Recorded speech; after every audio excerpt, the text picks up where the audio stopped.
Oi gente, meu nome é Eduardo Montarroios, eu sou aqui de Recife, Pernambuco e estou aqui hoje para falar com vocês sobre o curso do IBN de Neuromarketing e Neuroeconomia. Um curso que me ajudou bastante, pois eu já trabalho com design, eu já trabalho com marketing, dando assessoria e suporte nas redes sociais.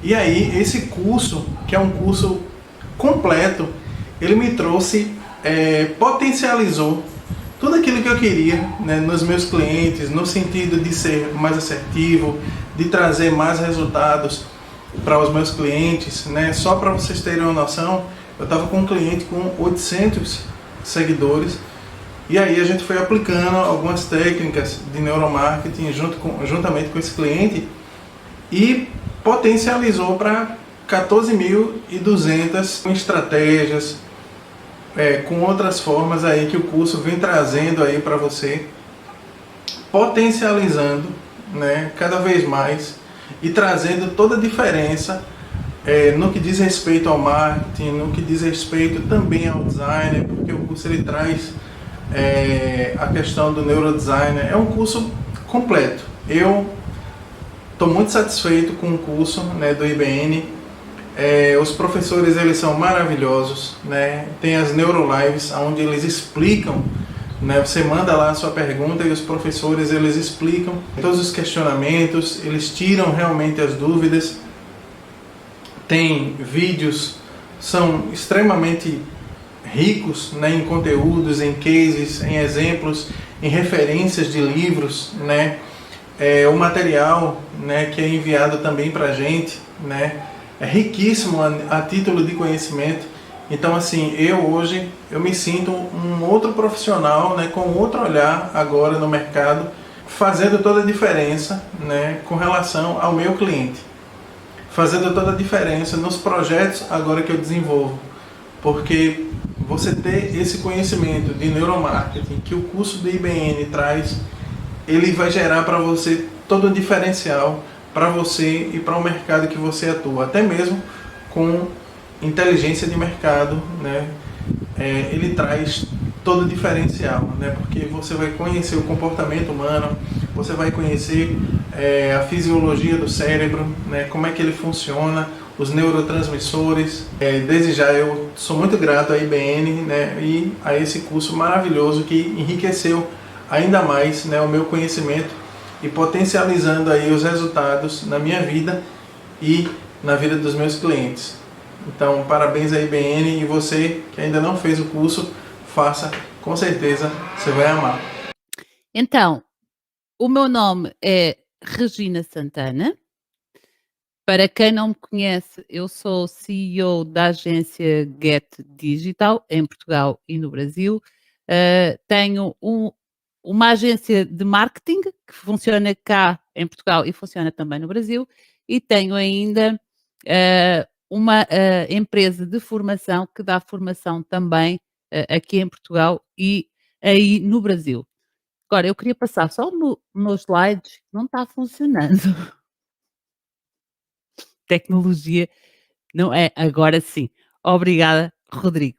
E então, além das empresas, da agência e de formação e da agência de marketing, tenho também um evento sobre empreendedorismo e marketing e tenho uma série de formações que vão desde a Universidade de Harvard, em que me certifiquei em Digital Marketing Strategy, até ao mestrado que estou ainda a fazer em marketing relacional aqui na universidade aqui da cidade.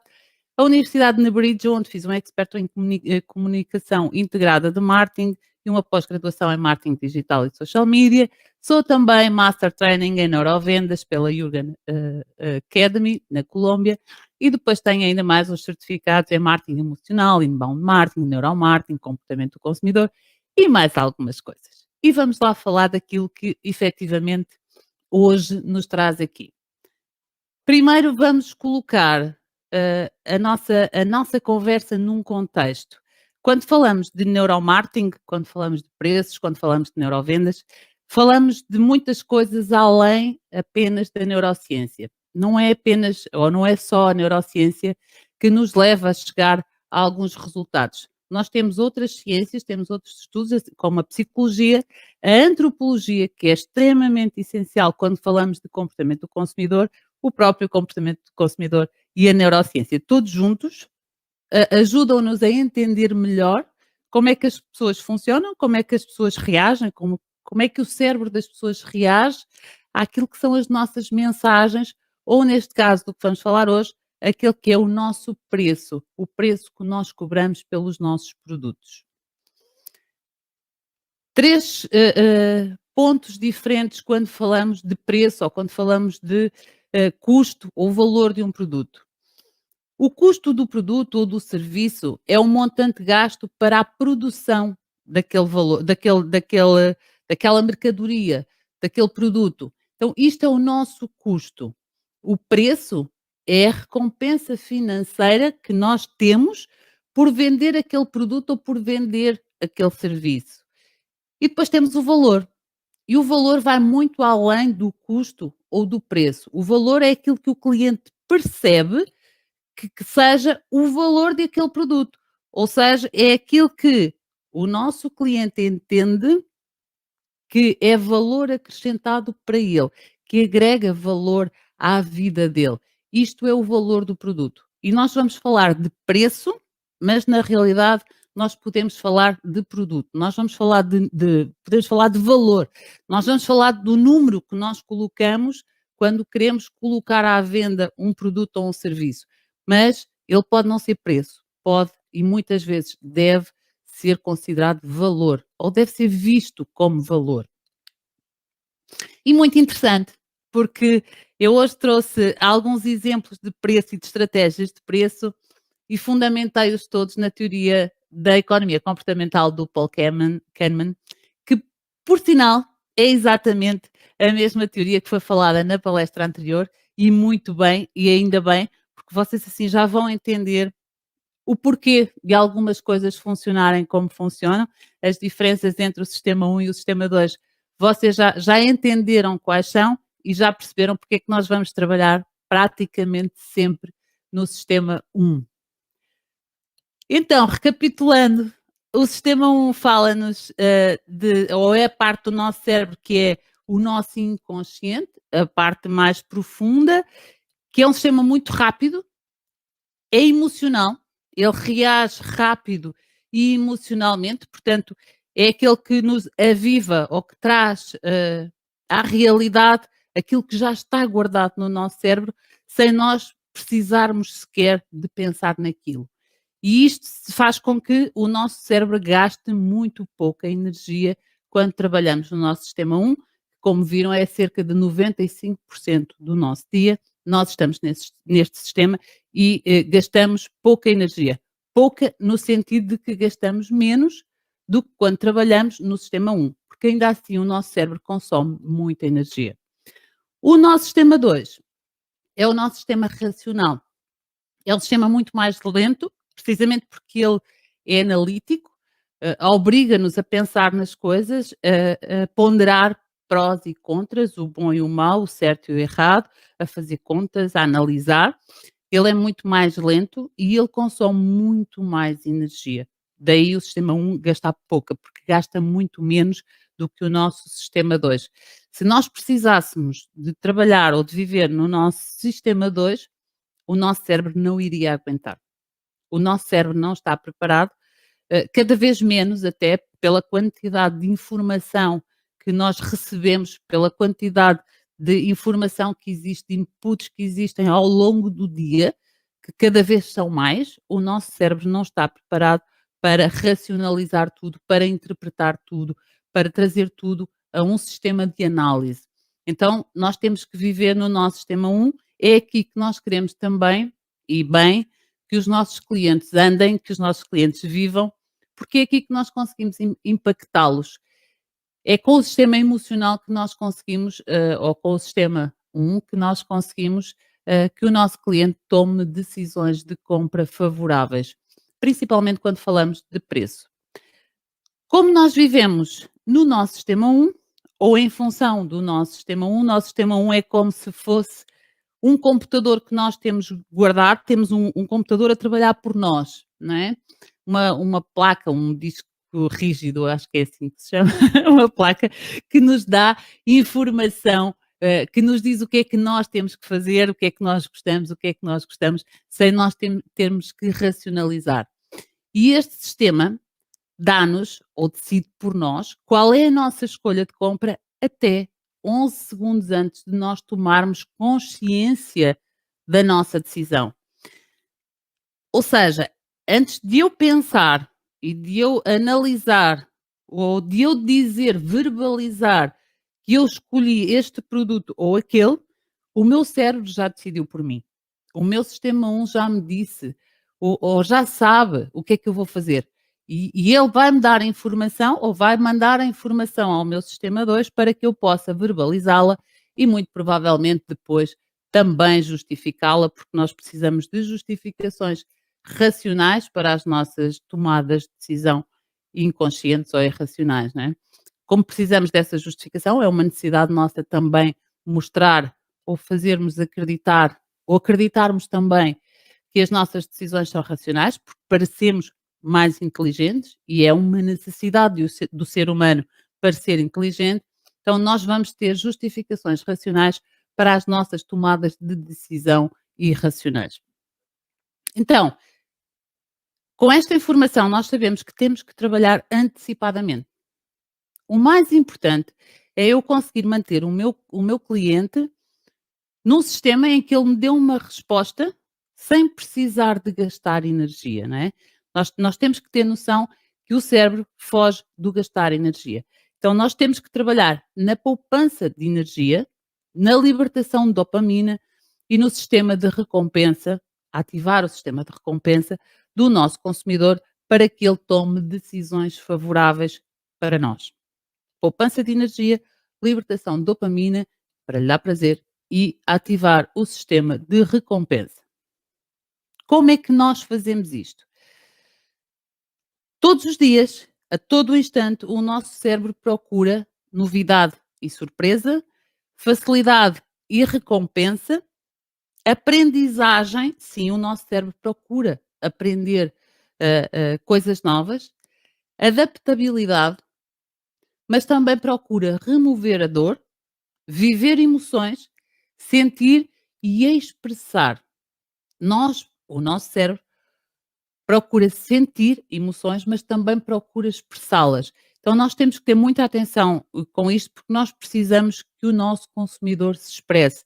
Precisamos dar liberdade ao nosso consumidor de ele falar, de ele se expressar, de lhe dizer muitas vezes o que lhe vai na alma, até porque toda a informação que o nosso consumidor nos dá, para nós, é, é, é matéria para trabalhar, não é? Quanto mais nós permitimos que o nosso consumidor expresse as suas emoções, mais conteúdo nós temos para conseguirmos trabalhar. Então nós vamos ao sistema 1. E se vamos ao sistema 1 e se vamos dar informação para que seja o sistema 1 do nosso consumidor a tomar a decisão, nós vamos trabalhar com aquilo que se chama percepção ou percepção. Vamos fazer com que a percepção dele seja o mais rápida possível. Não vamos à análise. Vamos trabalhar percepção. E aqui vamos influenciar, digamos assim, a percepção que o nosso cliente vai ter da mensagem que nós vamos fornecer. Vamos falar de preços. Então, primeiro exemplo. Se eu tentar vender por 10 dólares, ou se a minha mensagem for 10 dólares por 30 unidades, eu estou a salientar os 10 dólares e estou a desvalorizar que são 30 unidades. Mensagem para o sistema 1, 30 unidades por 10 dólares. O sistema de recompensa é muito mais facilmente ativado porque é um número muito maior por um valor muito mais baixo. O 30 é maior que o 10. Então eu tenho 30 unidades por 10 dólares. A percepção que eu vou ter é que eu vou receber uma grande quantidade por um valor muito baixo. E estes 10 dólares não precisavam de ser apenas 10. 10 dólares, 10 reais, tanto faz. Podiam ser 20. Mas quando eu dou primeiro o número de unidades e quando a unidade que eu tenho para vender é maior do que o valor ou que a unidade de preço, eu devo sempre apresentar primeiro o conjunto, a totalidade das unidades.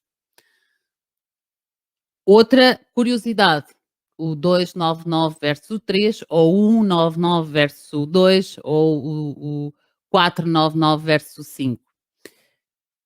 Nós temos tendência a ler os números da esquerda para a direita, obviamente, e a interpretar o primeiro dígito de cada número. Atenção que, segundo este estudo, se vocês repararem, existe uma grande diferença entre o 299 e o 3. O 299 vende mais que o 3. O 399 e o 4, continua a haver aqui alguma diferença, já não tanta, mas se nós formos para 5.99 e 6, aqui a diferença já não é tão grande assim. Ou seja, se eu estiver a falar de números mais baixos, até determinado valor, há uma grande influência se eu vendo por 199 ou por 2. Mas se eu passo a barreira de determinado valor, essa diferença deixa de ser significativa.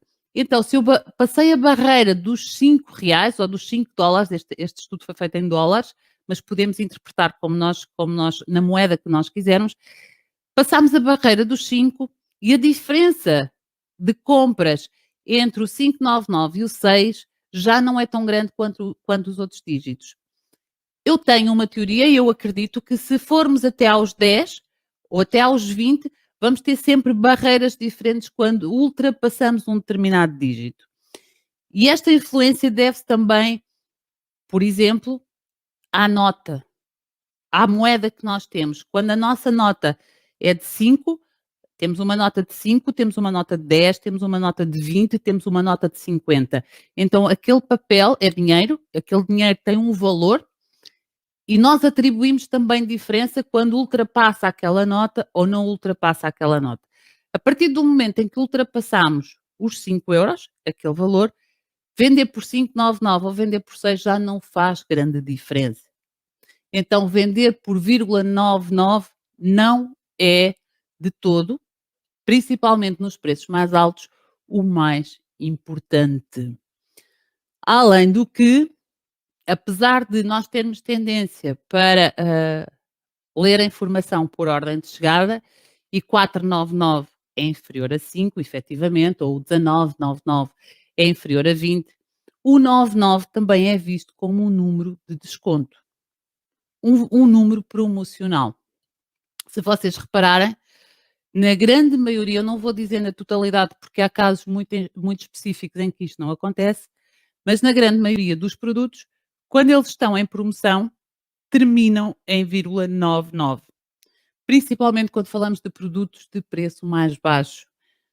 Então o nosso cérebro já associa o 0,99 a algo que está em desconto ou a algo que tem um valor inferior. E se nós quisermos falar de valor, atribuir valor, vender por 0,99 não é de todo o mais indicado. Como é que nós influenciamos a percepção, por exemplo, quando temos um cardápio?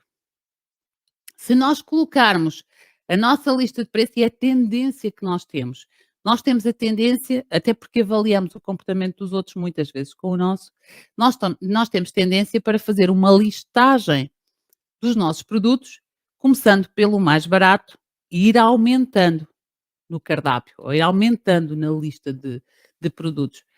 E isso pode influenciar de forma altamente negativa aquilo que os nossos produtos chamam de valor, não é? Quando nós começamos uma lista com preços baixos e ela vai aumentando, os primeiros 3 vão influenciar a percepção que o nosso cliente tem dos preços praticados por nós. E quando nós aumentamos o valor, o nosso cliente vai achar que os nossos preços estão muito altos, que daqueles valores mais baixos para baixo, tudo é muito caro. Sim, porque é assim que nós percepcionamos. Nós não percepcionamos como tudo é muito barato. Não. Os primeiros, se eles forem dentro dos mesmos valores, são baratos, mas dali para baixo significa que são caros, porque já não têm o mesmo valor. Ao contrário, se nós invertermos a forma como apresentamos os preços, os nossos clientes olham para aqueles preços, é o preço de ancoragem, que também já ouviram falar, nós ancoramos o preço dos nossos produtos nos valores mais altos. O que significa ou que faz com que o nosso cliente, a partir dali, considere que os nossos preços são mais baixos. Como há uma forte probabilidade dos primeiros produtos listados serem os produtos mais vendidos, nós podemos ter uma grande diferença quando falamos de faturação. Este é um estudo feito com valores muito baixos, com R$ 4, em que os primeiros 3 produtos tinham uma média de R$ 4, os primeiros do lado esquerdo, e os do lado direito tinham uma média de R$ 9. E há uma diferença de 24 centavos no consumo médio de um lado e no consumo médio do outro. Isto quando falamos de produtos de valor baixo. Agora, se nós aumentarmos o ticket destes produtos, se nós estivermos a falar de uma listagem de produtos com valores bem mais altos, provavelmente a nossa diferença será bem maior. Então é importante nós ancorarmos os nossos preços ou termos a noção, eu não vou dizer que é preferível nós ancorarmos num preço mais alto, até porque cada caso é um caso, cada situação é uma situação e depende muito de qual é a estratégia definida para aquele mercado, para aquele produto e para aquele país, por exemplo. Mas, no meu caso, eu prefiro ancorar pelos preços altos, mas podemos ancorar pelos preços baixos. Agora é preciso nós termos noção que isto tem influência na forma como o nosso cliente vai olhar para a totalidade dos nossos produtos e vai ter influência naquilo que ele vai consumir dos nossos produtos.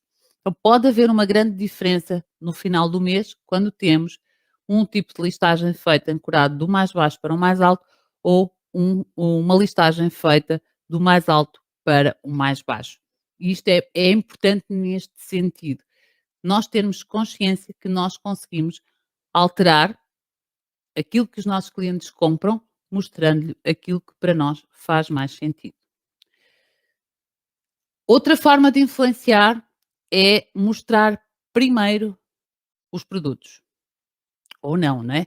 Mas quando os produtos são exibidos primeiro, os participantes dos estudos baseiam a sua decisão de compra na qualidade do produto. Ou seja, quando eu apresento primeiro o produto que eu tenho para vender, as pessoas vão dar atenção ao meu produto, a tudo o que eu falar acerca do meu produto e das vantagens para o meu cliente comprar o meu produto, e é nisto, nas qualidades do produto, que o meu cliente vai tomar a sua decisão. É nestas qualidades. Se eu fizer o contrário, se eu primeiro falar do preço, eles vão basear a sua decisão de compra no valor económico, porque aquilo que eu foquei em primeiro lugar foi o preço.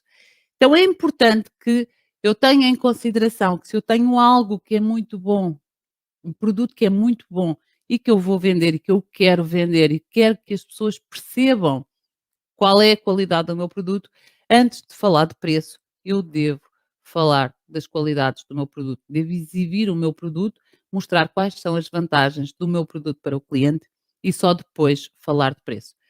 E o inverso, quando eu quero que os participantes se baseiem no valor económico do meu produto, eu falo primeiro do valor e depois então apresento o meu produto. E isto pode acontecer com produtos de valores mais altos. Imaginem que eu tenho um produto muito caro e um relógio.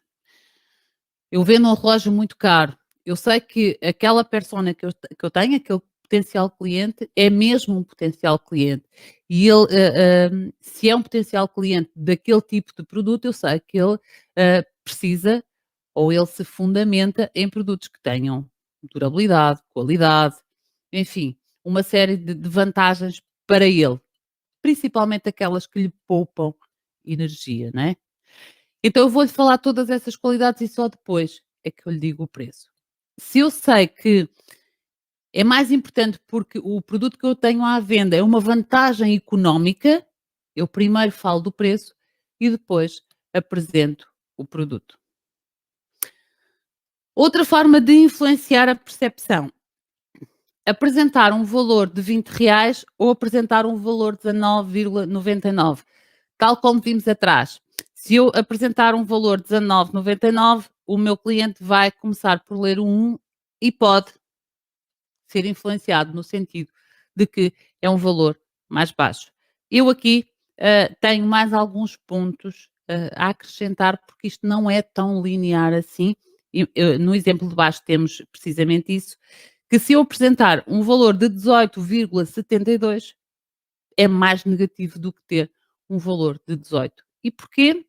Porque em cima, efetivamente, eu tenho um dígito mais baixo. O primeiro dígito é um número mais baixo. Em baixo, eu tenho os mesmos dígitos. Então, eu tenho o mesmo dígito inicial, mas eu tenho menos dígitos na composição, tenho menos algarismos na composição do preço. E é preferível eu apresentar o 18 do que apresentar um 18,72. Porquê? Porque são só 2 dígitos. Quanto mais pequeno for o preço, melhor na percepção do nosso cliente. Os dígitos fazem o número parecer muito grande. Quanto mais reduzido ele for, melhor. Depois temos também a decisão mais emocional ou a decisão mais racional. E sim, há pessoas que são extremamente analíticas e quando falamos de dinheiro, por exemplo, elas fazem questão de eh, precisar sempre de uma justificação racional. Elas precisam quase sempre de passar pelo analítico.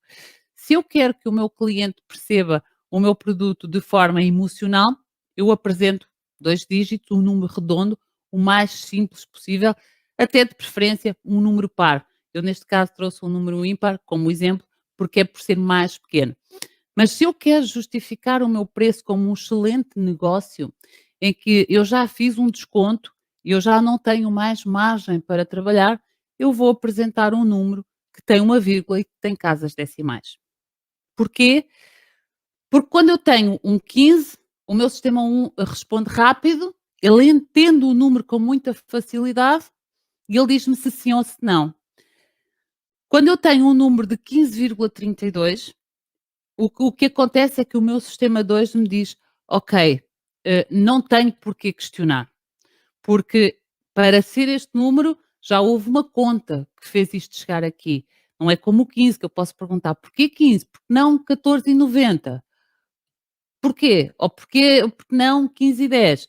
Não, aqui já temos um número que tem casas decimais que nos leva a acreditar que já houve um trabalho por detrás, do valor a que chegamos. Então, se nós queremos fazer, vendas a mentes mais racionais, podemos usar ou devemos usar números com casas decimais. Se queremos trabalhar com uma percepção mais emocional, devemos trabalhar com números mais simples. Outra forma de influenciar a percepção, porque é exatamente a mesma coisa.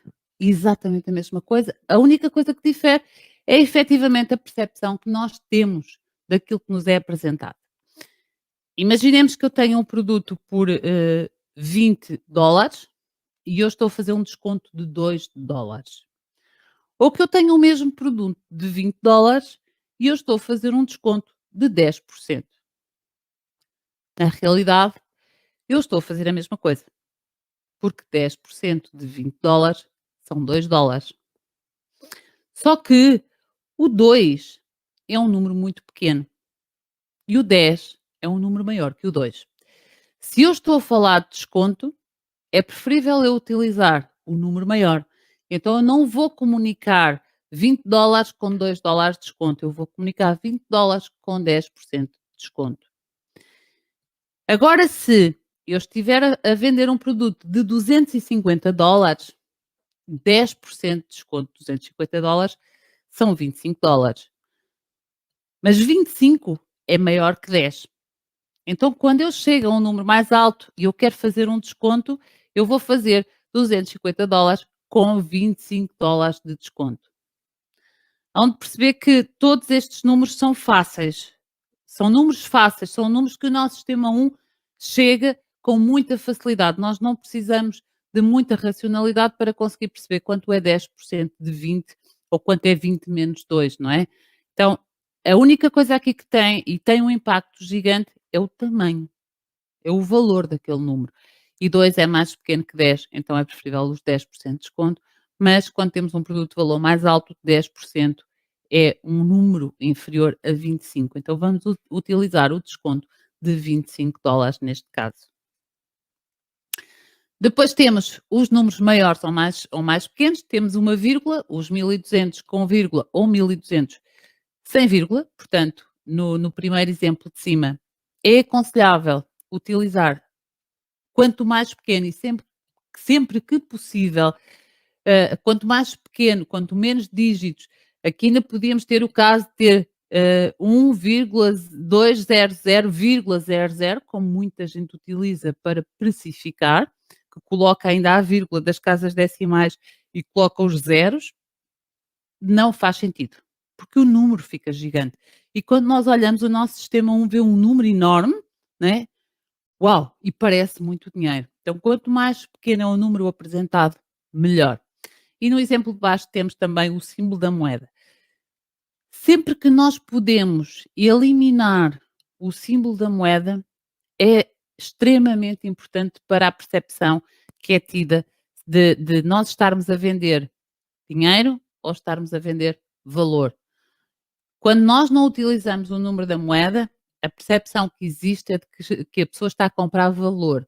Quando existe o símbolo da moeda, a percepção que existe é que as pessoas estão a gastar dinheiro. São coisas completamente diferentes em termos mentais e as tomadas de decisão são altamente influenciadas por um simples símbolo, por exemplo. Por isso é que se vê muito, em muitas áreas no mercado, os símbolos das moedas muito pequeninos.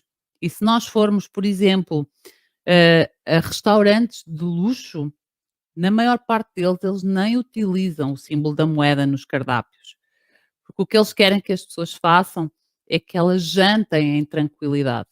Quando nós entramos num restaurante e olhamos para o cardápio e vemos uma lista enorme de preços, de produtos com preços, muitos deles com dígitos enormes, com vírgulas e com zeros e com casas decimais.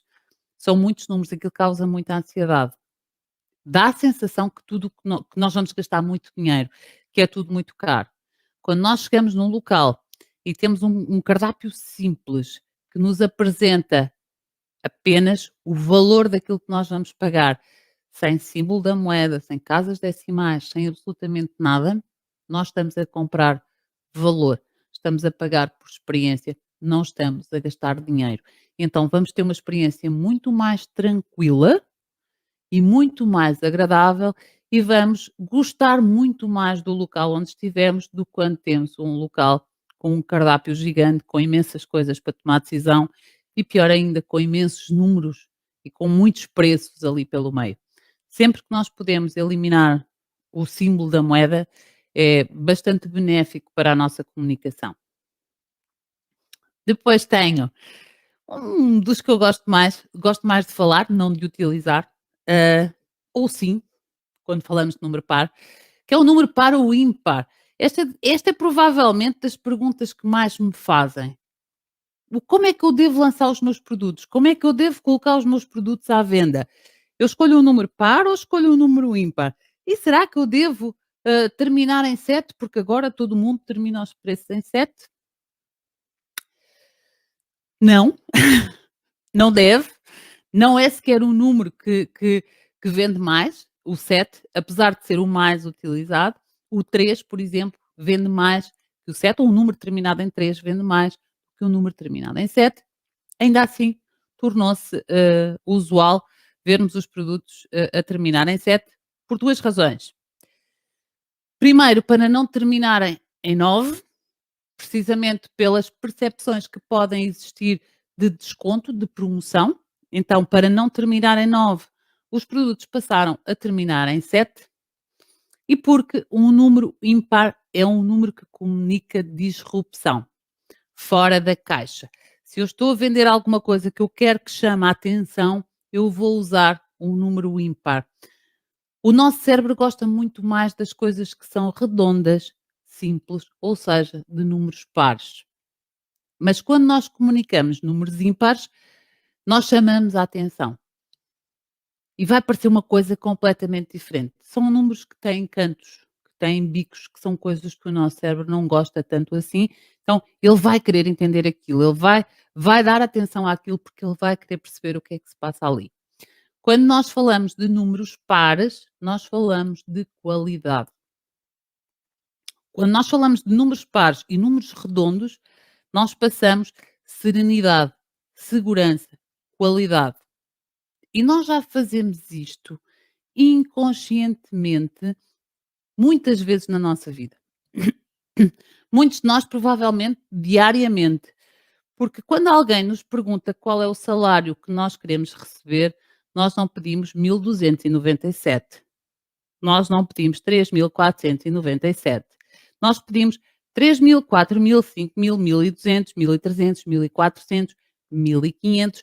Então, porque é que, quando nós estamos a falar de valor, daquilo que nós consideramos que tem valor, que é a nossa mão de obra, o nosso tempo, nós orçamentamos em números pares e quando estamos a falar de produtos físicos, nós achamos que precisamos de números ímpares, de números com muitas vírgulas, de números com casas decimais.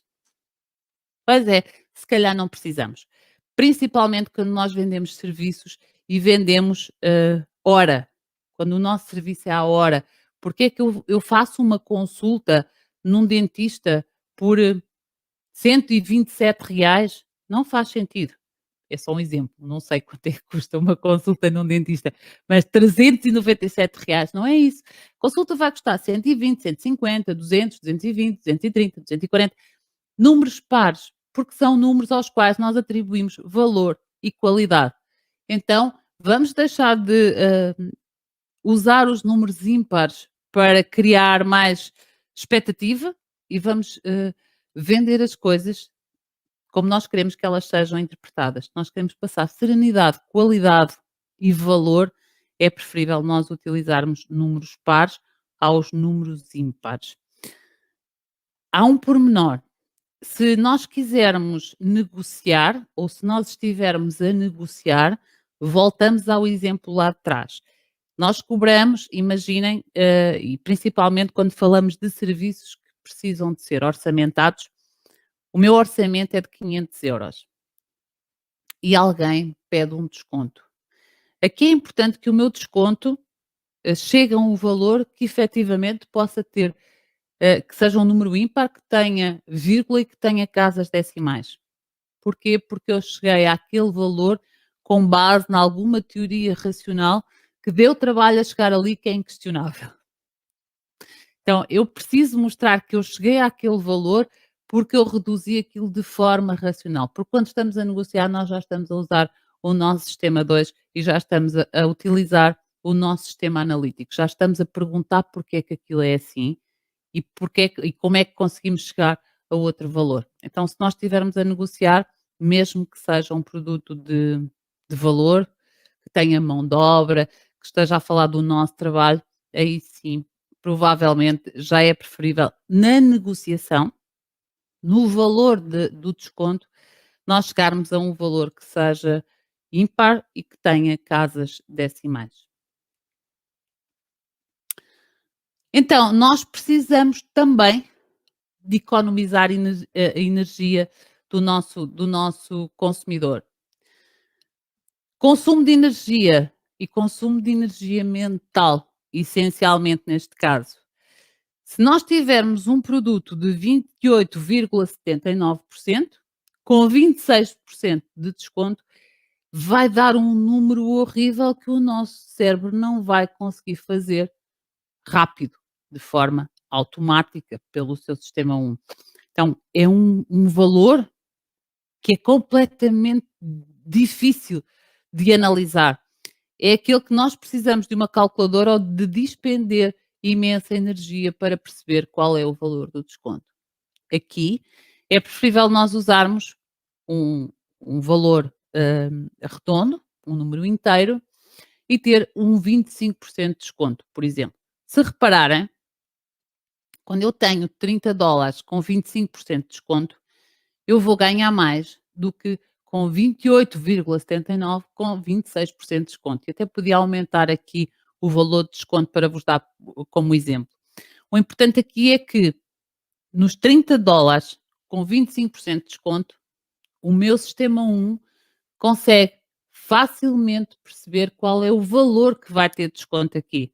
E quando nós vamos para o outro número, o nosso sistema 1 não consegue facilmente entender qual é o desconto. Então, ganhamos mais com uma comunicação mais simples. Outra forma de economizar energia,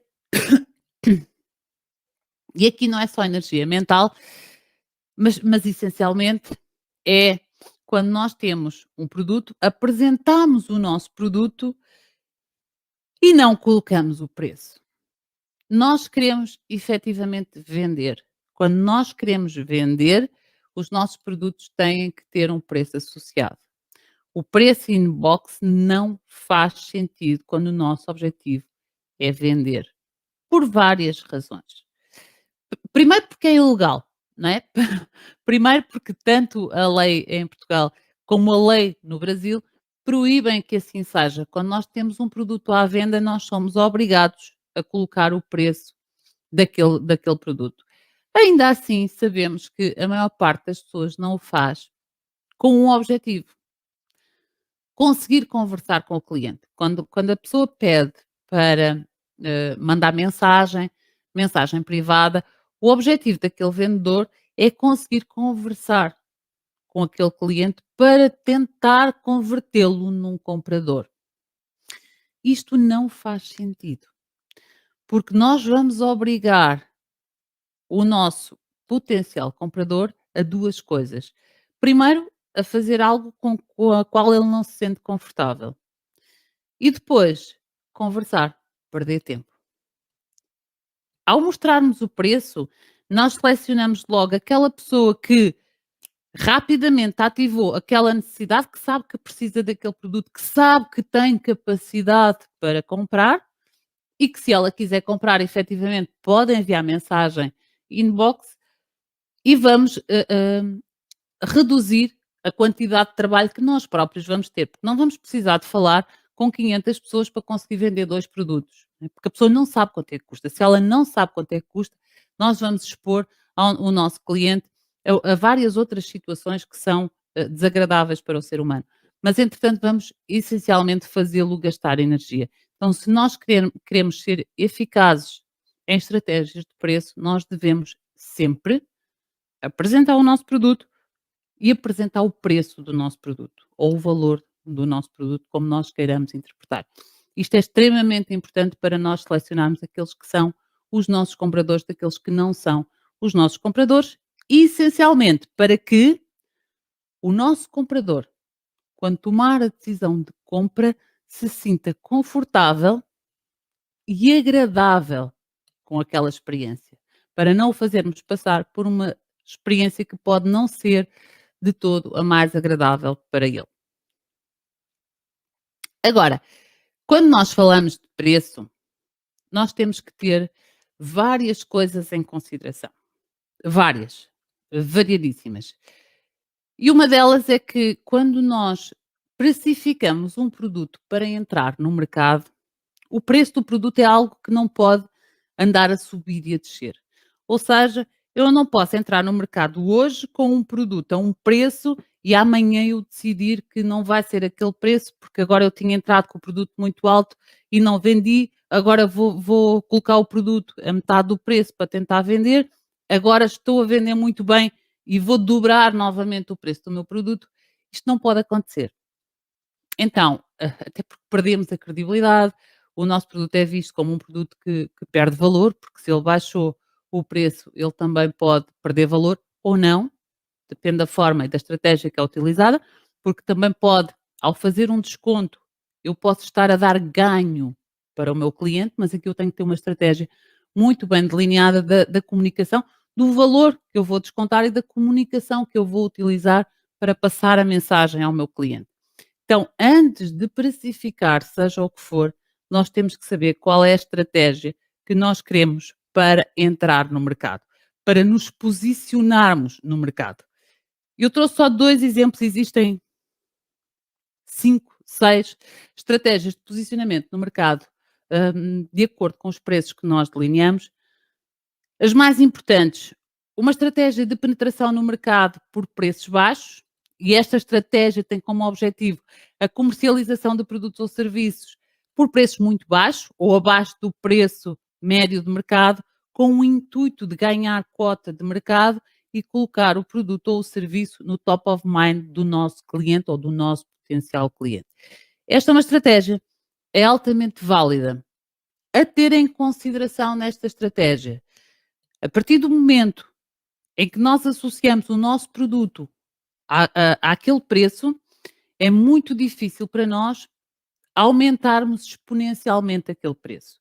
Não significa que nós não possamos aumentar o preço ligeiramente, fazer acertos em relação ao mercado, em relação à economia, mas não podemos passar de um produto que custa 10 para a custar 11, sendo ele o mesmo produto, porque vai perder a credibilidade aos olhos do nosso cliente.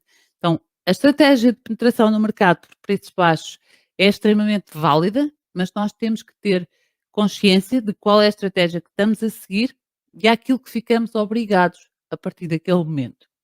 E depois temos a estratégia de mercado de preços premium. E nesta estratégia temos como objetivo posicionar o nosso produto ou o nosso serviço num posicionamento premium, exatamente, criando uma percepção favorável por parte do nosso público e comercializando-o por um preço bastante mais elevado. Regra geral, os produtos ou serviços premium tendem a ser percepcionados como tendo grande valor. Quando nós colocamos um produto à venda por um preço mais alto ou mais alto que a média de mercado, há uma tendência dele ser percepcionado como um produto de alto valor ou com um valor superior aos da concorrência. Neste caso, ganhamos mais alguma liberdade em trabalhar, desde que tenhamos consciência que se nós estamos a vender pelo dobro do preço do mercado, nós não vamos conseguir trabalhar o nosso produto para reduzir para metade. Podemos, obviamente, ter estratégias de baixa de preço ou baixa ligeiramente o preço, e se nós já conseguimos entrar como um produto premium, se nós já somos percepcionados como um produto premium no mercado, quando nós fazemos um ligeiro desconto, uma ligeira promoção, nós estamos a dizer ao nosso cliente que ele tem vantagem, ele ainda ganha, não é? Ele vai ganhar por comprar de nós, porque o nosso produto era mais caro, ele vai conseguir comprá-lo pelo preço de mercado neste momento ou pelo mesmo preço que os produtos da concorrência. Para fechar, queria dizer-vos que uma estratégia integrada de marketing mix funciona melhor quanto melhor a vossa estratégia de preço aplicada. Então é extremamente importante vocês trabalharem a vossa estratégia de preços para conseguirem sucesso na vossa estratégia de marketing mix nos vossos produtos. Nunca esquecendo que, independentemente de estarmos a trabalhar produto, preço, praça, promoção, nós estamos a trabalhar para a felicidade, para a alegria do nosso cliente. É esse sempre o nosso objetivo principal. Muito obrigado a todos.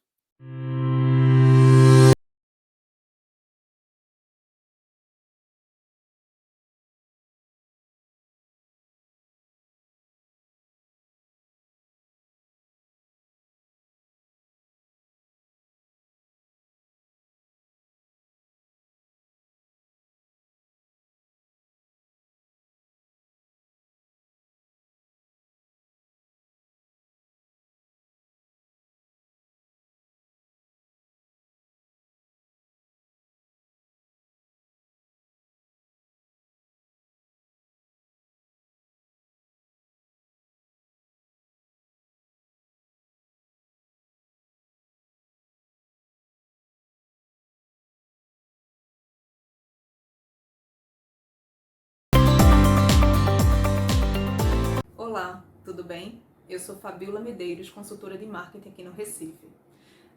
Conheci o Neuromarketing através do IBN Brasil, o que agregou muito valor ao meu negócio, né? Então, o que me surpreendeu foi o fato da gente estudar neuromarketing não limitado a apenas estudar o cérebro. A gente estudou também o ser humano, né? O ser biológico, a biologia, o que para mim passou a fazer todo sentido, né? Fez toda a diferença. Pude entender melhor o meu comportamento, o comportamento dos meus parceiros, do meu cliente, e o nosso argumento de venda também se tornou muito mais eficaz e muito mais assertivo. Valeu, IBN. Hi everyone, I am Thomas Ramsay. I am the CEO and founder of Neurons Inc., the consumer neuroscience company. We're based out of Copenhagen, Denmark, but we are also present in the US, Latin America, including Brazil, in Asia, and so forth. So today I will tap into some of the background I have within consumer neuroscience and neuromarketing. I've been working many years also beyond that in terms of psychology, neuropsychology, neuroscience, and also behavioral sciences as well. And what I will try to talk about is the future of neuromarketing. And in order for us to be able to talk about the future of neuromarketing, we also have to look at the past and also the present, because there are so many things happening these days in terms of how both technological developments, scientific advances as well. So there are so many things that we need to tap into what's happened until now and what's happening these days in order to understand the future. So let's get started with that. If we ask ourselves what neuromarketing is, we can say that neuromarketing is the use of neuroscience tools and insights to better measure, understand, and influence consumer engagement and choice. So the focus here is on the use of tools, the use of insights, and how we can combine the two in order to understand consumers and whether that can be used in some way to improve the way that consumers are responding to brands, for example. And as we'll see, we need to distinguish between neuromarketing and consumer neuroscience on this. One of the things that we've seen when it comes to neuromarketing is that it started as a mix between commercial and academic insights. So on one side, we had cognitive neuroscience, neuropsychology, being merged and combined with marketing and consumer insights and consumer psychology to try to understand how consumers made up their minds. And what we saw there was a lot of industrial and commercial interest. And that was coined at the time by Arla Schmitz as neuromarketing. And that is now what we see as the mostly kind of commercial enterprise, if you like.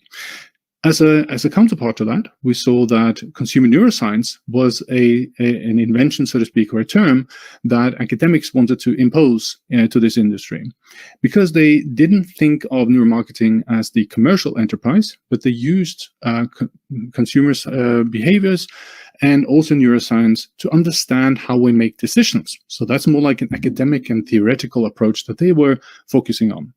So that's why we can think of neuromarketing as the commercial use of neuroscience tools and insights, while the consumer neuroscience approach is more the academic enterprise of understanding consumers' decisions and just decision-making in general.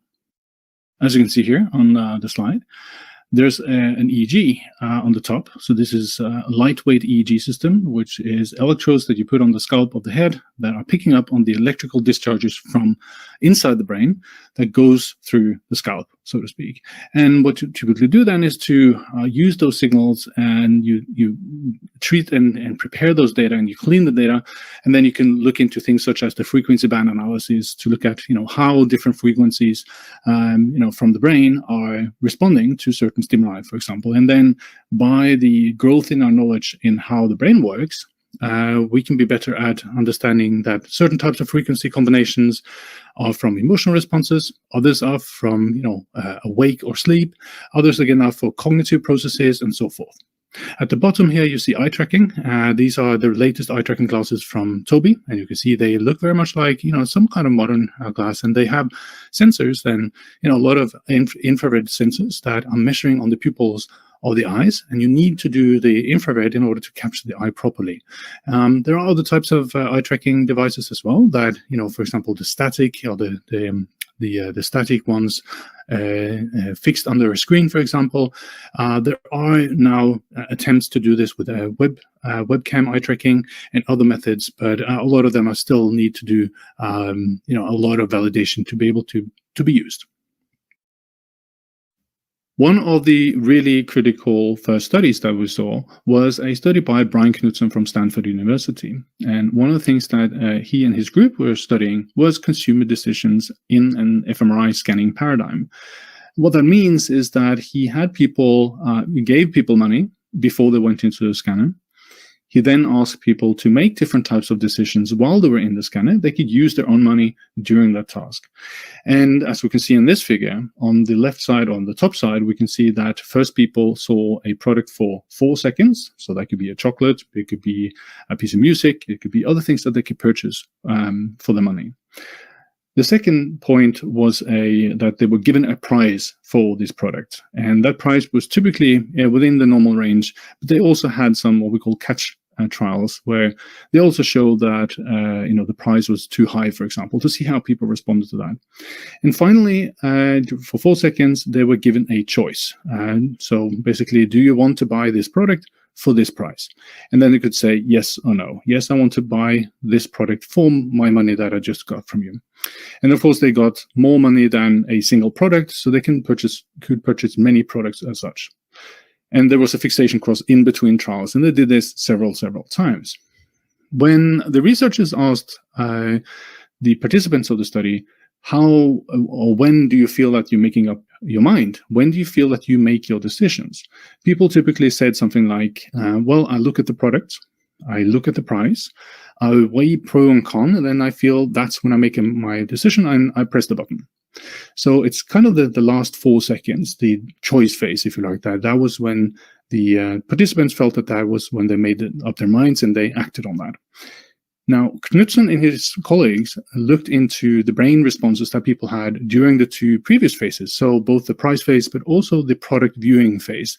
So remember that people don't feel that they're making a decision at this point, but what the research were able to find was that during the product viewing phase, the 4 seconds that they spent looking at the product only, so passive viewing, if you like, Knudsen and colleagues, they found that it's a particular part of the brain that responds the more they want to buy this product.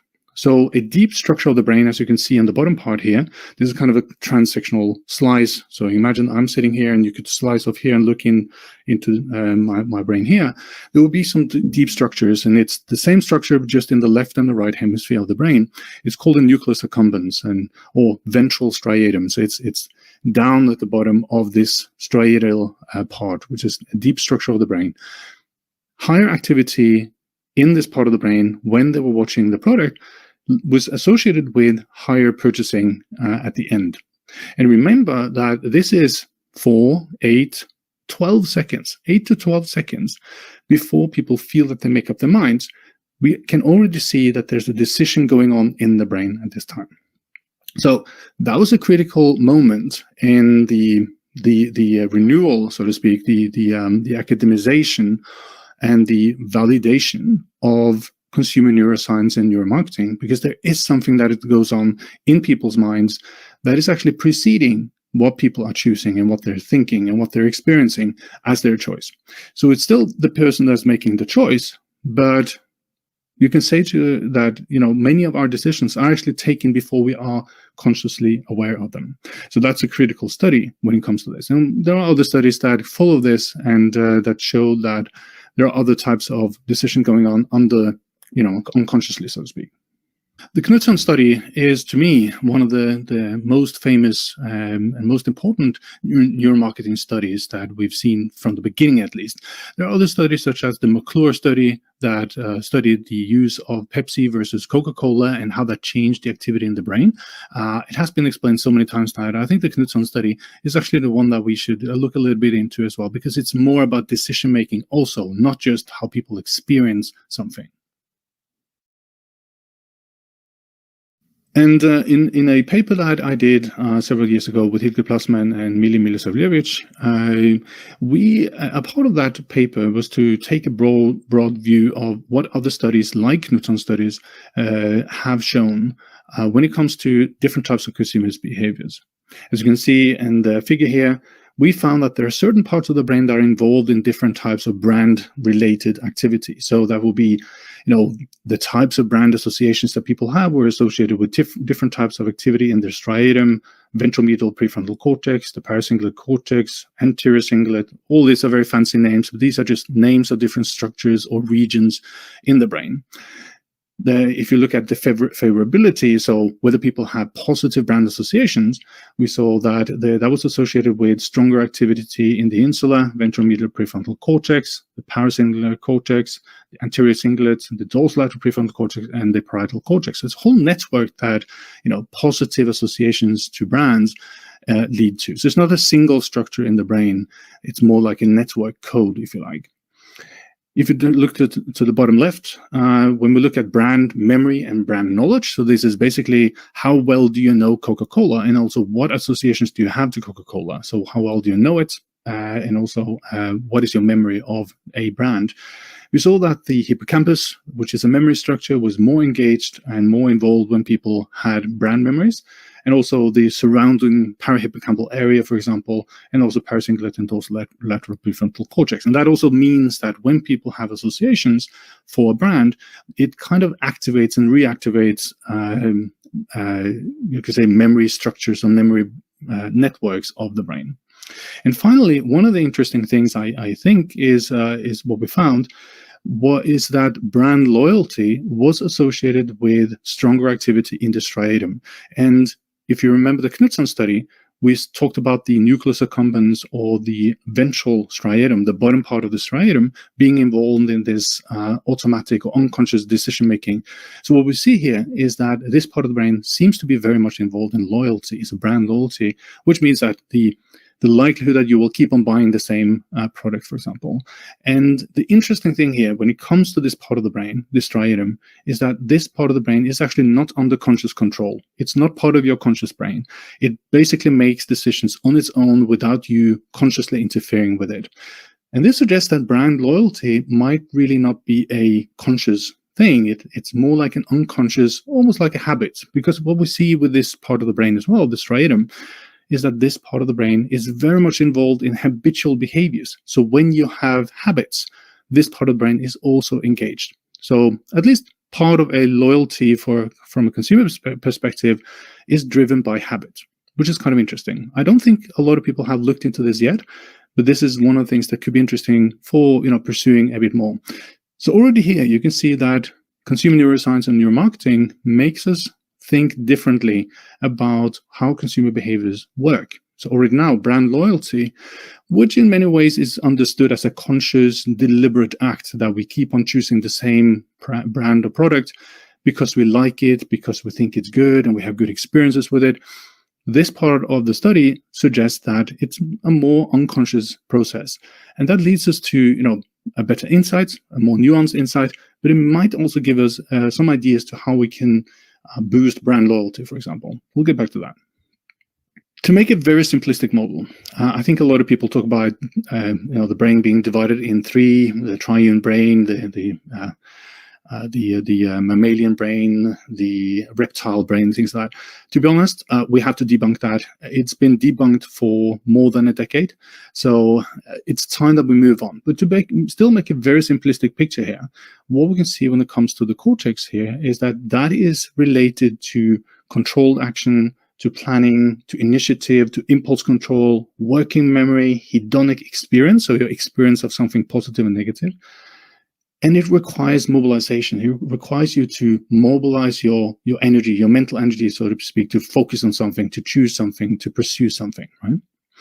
On the other side, the basal ganglia, which is these deep structures like the striatum, for example, these are related to constantly monitoring the environment unconsciously. So they lead to direct responses, such as jumping in the chair when you're scared, watching a horror movie. It's non-conscious. It's related to habits, so automatic behaviors. It's related to needs and desires, and it's also automatic. So you can see this distinction. And in many ways, you can think of this as a distinction that we see in behavioral science as well. We talk about system 1, system 2.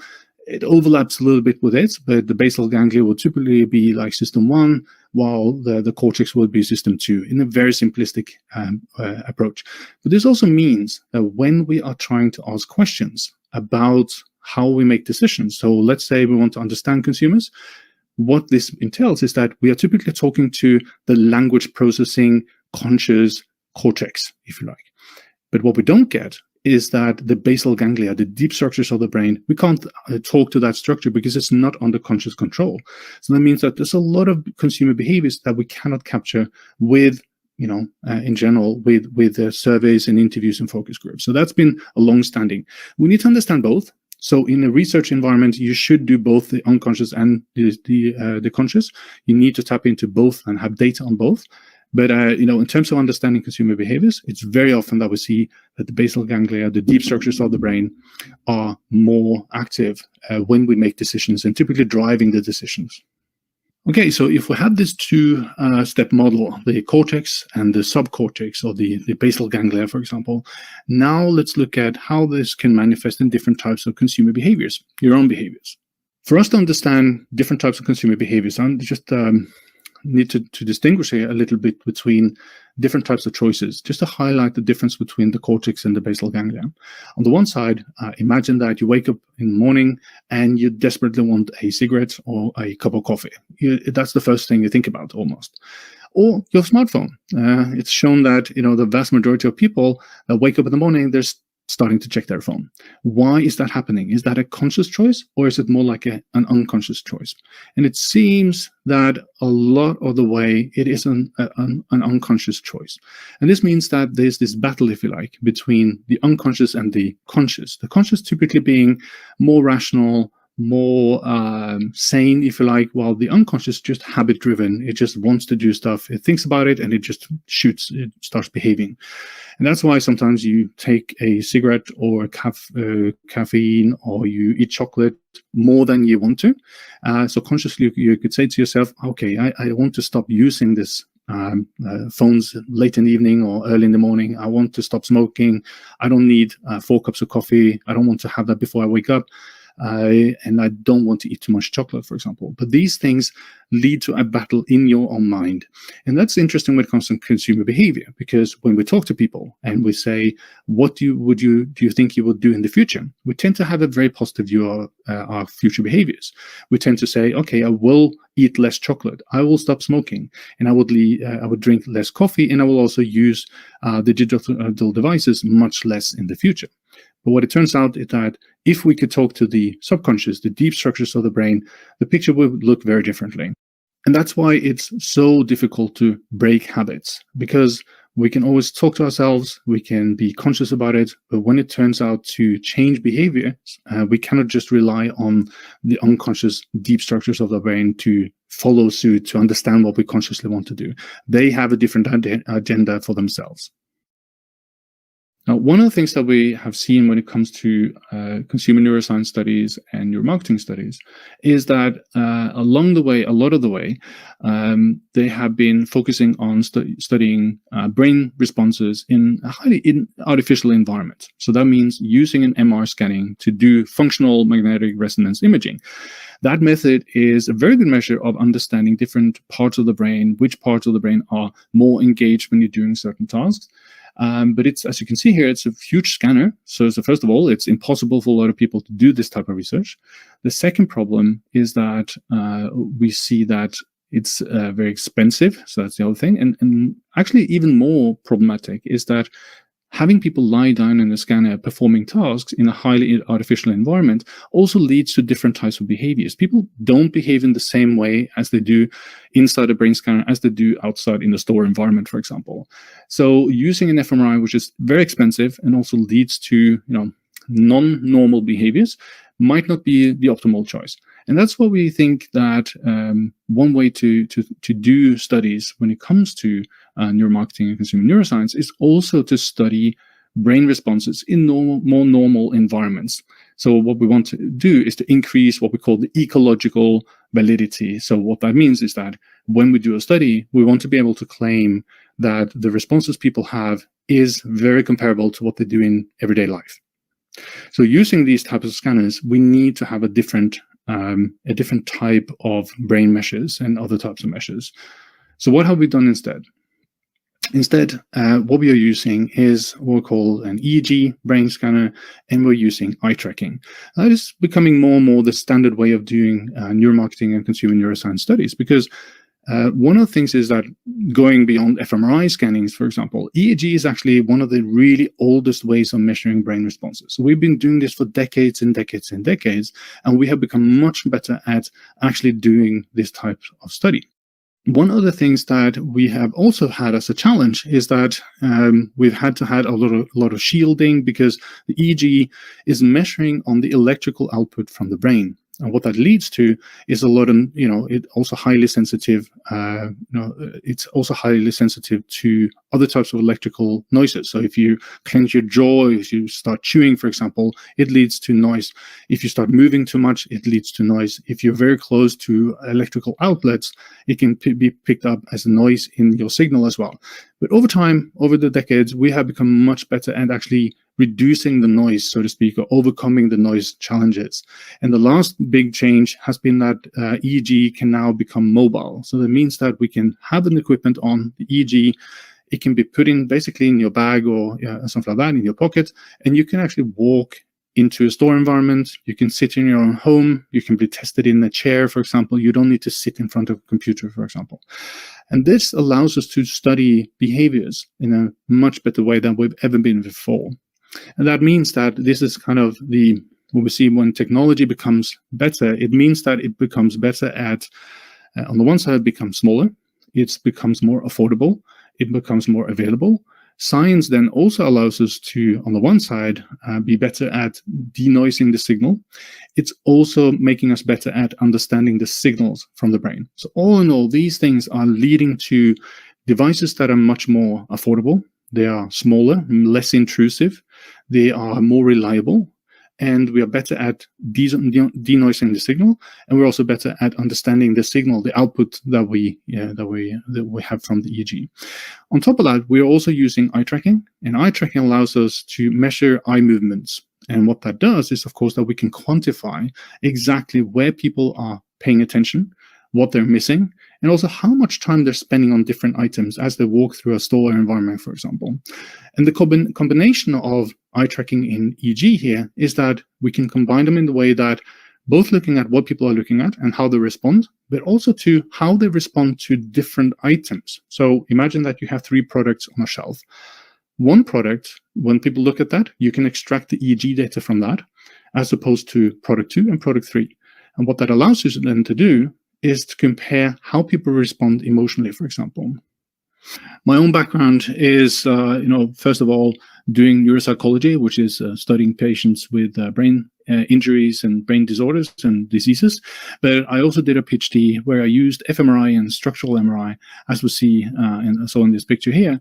And this is kind of a huge machine. I learned how to do the scanning from A to Z, both in terms of setting up the study, programming which sequences and recordings we were going to do, scanning every single subject in my PhD, analyzing each of the data, publicizing the results, for example. So that is a very tedious and very important process you need to know exactly how to do.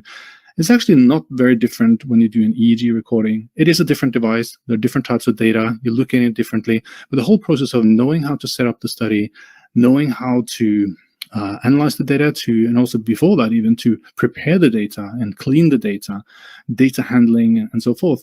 And then when you get the results, how to analyze the results, how to interpret the results, and then come up with the recommendations to clients, for example, or if you're doing a publication, what that means in the bigger picture. This is very important that you know exactly how to do this. And that's why it's so important when you have neuroscience companies, they need to have statisticians on board, they need to have engineers on board, they need to have business people on board, and they also need to have neuroscientists on board. And it's still a lot of time before you can actually just plug and play those devices. And I think it's important for everyone to realize, both the vendors and the clients and the buyers of this, is that there's no such thing as a plug and play for neuroscience technology. You definitely need to have a team on board that knows exactly how this works, how to use the data, and how to run the analyses. So And one of the things that is important when it comes to using those data is also to have a conceptual model of how can you understand the responses that people have. How can we conceptualize that in terms of understanding different types of consumer responses? And how can we quantify it to be able to get better insights to why people respond the way they do? Where does something seem to work or not? So in this model is something that we have developed together with Stanford University, Professor Baba Shiv at Stanford, and it's a 4-power model. And the 4 powers basically means, in terms of what we originally developed this for, was to look at different types of responses to advertising, but it goes way beyond that. Advertising is just one type of response that we look at. We can also look at packaging, we can look at retail environments, we can look at architecture, we can look at innovation, and so forth. So all of this is something we can employ this 4-power model to. Now let's take each of the powers in turn. Stopping power, that is the basically visual attention or attention in general. What is the likelihood that something is grabbing attention, that it will sustain attention, or that you will also look for something? So attention is just not a single thing. Attention can be driven by a lot of things. It can be automatic, it can be will-induced, so what we call top-down attention, but it can also be driven by emotional responses. So if you are scared about something, you tend to look at it more, for example. Now, the way that we're measuring attention is at least in a couple of ways. So eye tracking is the first thing. We are quantifying visual attention by eye tracking glasses or bars underneath a screen, for example. One of the things that we've seen recently is that people start using webcams for eye tracking measurements. We have been trying to do that. I don't think the data or the methods are still reliable enough. We seem to have a lot of noise in these recordings, so we are still not using webcam for eye tracking because it's too noisy. It's you might get the wrong results and conclusions based on that, in my experience. We also have neurovision, which is more like a prediction of where people will look, and I'll get back to that as a method as well. When it comes to persuasion power, so imagine that now you have people's attention, but what are their emotional responses? How do people respond emotionally to whatever you are presenting with them? How do they have a positive emotional response? Do they have a negative emotional response?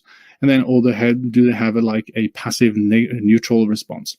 This is something you need to have either a brain scanning technology or a physiological measure to be able to measure. So you can imagine that you can measure things like sweating in the palm of the hand. You can measure facial responses or facial expressions, for example. My problem with those two methods is that the sweat in the palm of the hand is also a very noisy signal. It can be really hard to actually know exactly how people respond, and it's a sluggish, slow response. So it's sometimes hard to distinguish between, what did people respond to here? Was it this event or this event? Especially if you have events that happen very shortly after each other. Facial expressions is a very popular measure. My concern with facial expression mapping is that it's also pretty unreliable. And also from just a purely theoretical perspective, what we know in psychology and the psychology of emotions is that emotional expressions like facial expressions, we don't tend to have very clear emotional responses like smiling all the time or being sad all the time, for example. And the expressions are also very muffled, so to speak. So having automatic tracking of facial expressions is interesting, but I wouldn't bet my business on doing facial coding at this point because it's simply too unreliable. And it's very individual how people respond emotionally with their facial expressions. A lot of issues with that, so we don't do it.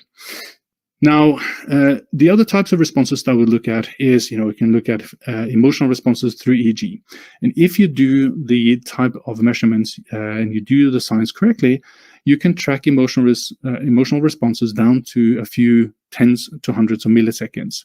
So 10 to 50 times per second, you can have an emotional reading, if you like. So that means that you can track emotional responses over time, especially two different dimensions: arousal, which is the intensity of the emotion, and what we call motivation, which is whether people have an approach or avoidance behavior.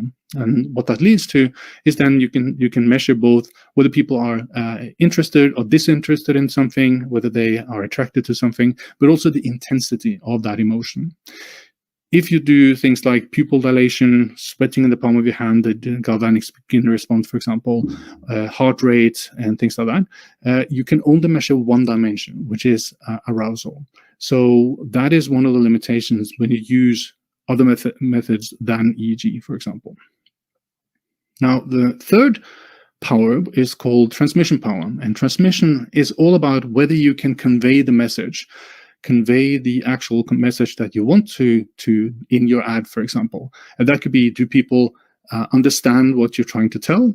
Will they understand it? Is it too much information? Is it too little information? And so forth. Because that will go over to be a memory and a comprehension of the messaging that you have.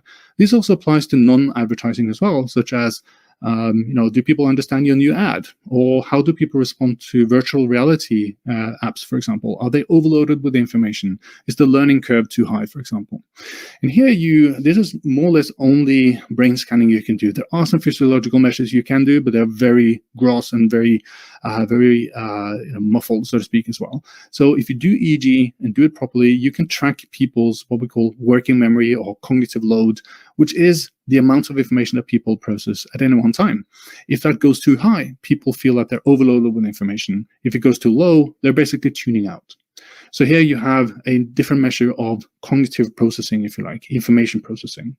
And finally, we have locking power, which is more or less kind of memory. So do people remember the ad?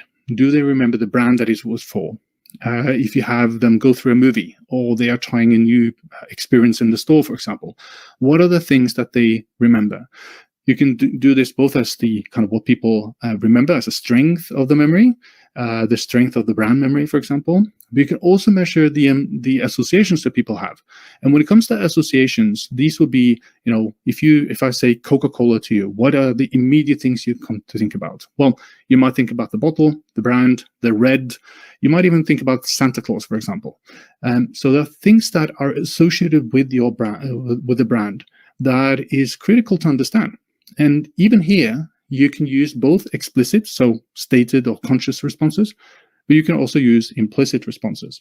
And implicit responses are then things that you can use what's called an implicit association test to measure people's unconscious associations to your brand, for example. So here you have 4 different powers: stopping power, persuasion power, transmission power, and locking power. And this is a very powerful tool that you can use both as a conceptual model to see what do we need to do to grab people's attention, or once we have people's attention, how can we make sure that we are emotionally engaging them? Or when we have their attention, how can we make sure that people don't freak out with too much information, that they actually understand what we say? And then finally, locking power is also about how can we make sure that people remember us? And the locking power, I have to add at the end here as well, is that even habits is a way of having a locking power. That's a very unconscious locking power, if you like. So learning how to use an app, for example. So the first time you use the app, you don't have a habit for it, but as you've used it 100 times, you get a very good habit of automatic behaviors, so to speak. And as you can see, as I talked about this through this as well, you have for each of those powers, we have measures we can use. So both it's a theoretical and conceptual model, it's a measurement in a toolbox, and it's also things that we can start fiddling around with to improve the performance of our brand, our product, our experience. Now, to give you one example of attention, this is a study we did for the Mobile Marketing Association in conjunction with a lot of these large online behemoths, if you like, the large corporations like Facebook, Instagram, Twitter, Pinterest, ESPN, and Yahoo News. And the issue here from the industry, from the perspective of social media, for example, we know that there's a 3-second rule. There has been a 3-second rule for many, many years, that the assumption being that you have to have your ad being shown for at least 3 seconds in order for it to be processed one way or the other. Now, the question is that true? because it's been an assumption that has been challenged for a long time. And what, from a kind of a psychological perspective and consumer psychology perspective, and even from the beginning of psychology, like 120 years ago, we know that people tend to process information much faster than 3 seconds. We need just a fraction of a second in order to process information that is shown to us.